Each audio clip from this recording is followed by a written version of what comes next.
Abakiise mu kikolwa ng'olukulu abakkiriza mu kibiina kya NRM era n'abo balina akakwate ku kibiina kino bayisizza ebiteeso 24 nga bino bitunuulidde okutambulira wamu n'ekibiina kya NRM bye kinaasalawo mu buli mbeera yonna obutawagira tteeka liba yalireeteddwa ali ku ludda olw'aba gavumenti singa ekibiina kiba tekitambudde nakyo okuwagira enteekateeka ezitali zimu n'ebintu ebirala.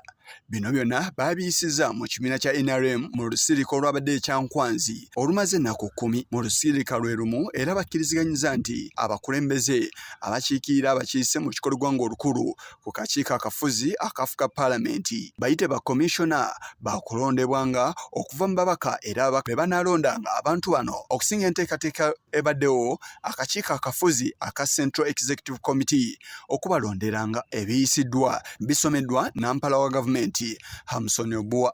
Members commit to relentlessly fight corruption wherever it may manifest itself and to maximally support all institutions involved in the fight against corruption.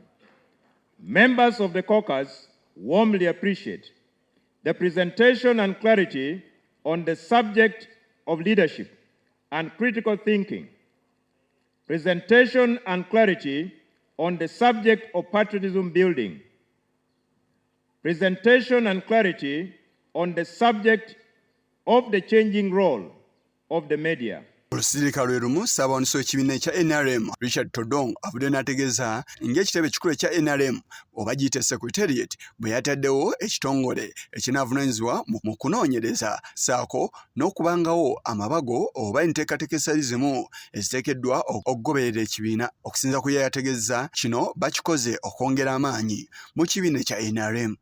Allow me remind our colleagues that the party secretariat will always be committed to serve the party diligently without bias or favor or any contradictions. The secretariat will be open for consultations. Like I mentioned yesterday, we are moving to each and every constituency of this country. We shall be interacting with the structures of the party and guiding you on how you can improve on your relationship with the people on the ground. Ye omukulembeze w'eggwanga era ssentebe w'ekibiina kino ekya NRM President Yoweri Kaguta Museveni yavuddeyo n'asaba ababaka okwongera maaso n'okuwa ekyanya enteekateeka za gavumenti omuli ey'emyoga ssaako ne parish development model. Ono yabakuutidde okussa mu nkola enteekateeka zino era n'okulaba nga bannansi bazigoberera.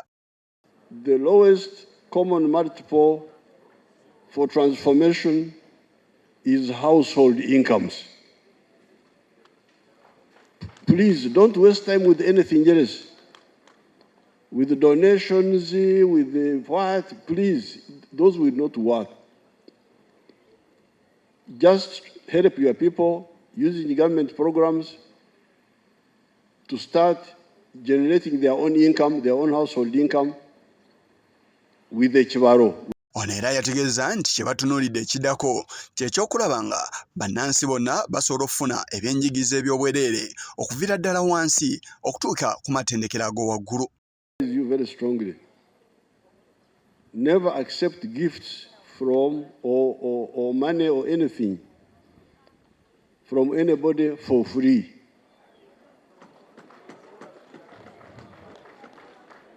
Now coming to our retreat, I'm very happy to interact with you. When I see you,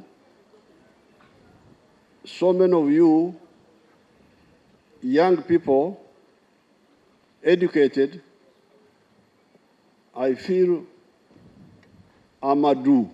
This is a type of a seminary for the NRM. When I look at you, I said, these are young Basosodoti. Ensinkano eno yeetabiddwamu ababaka abadde mu bibiina era nga n'omuko omukulembeze w'eggwanga Janet Kataba Museveni era minisita avunaanyizibwa ku byenjigiriza n'ebyemizannyo naye yagyeetabyemu. Yatambulidde wansi w'omulamwa ogugamba nti okwongera ennyingiza mu maka buvunaanyizibwa bw'abakulembeze. Omukolo gw'okuggalawo gwabadde lwa Misindi Abasonga Presidential Farm ku kyalo Bulya Busenyo mu ggombolola y'Ekinoni mu disitulikiti y'e Nakaseke. Kigongo kulwa Channel 44 Oleggulo.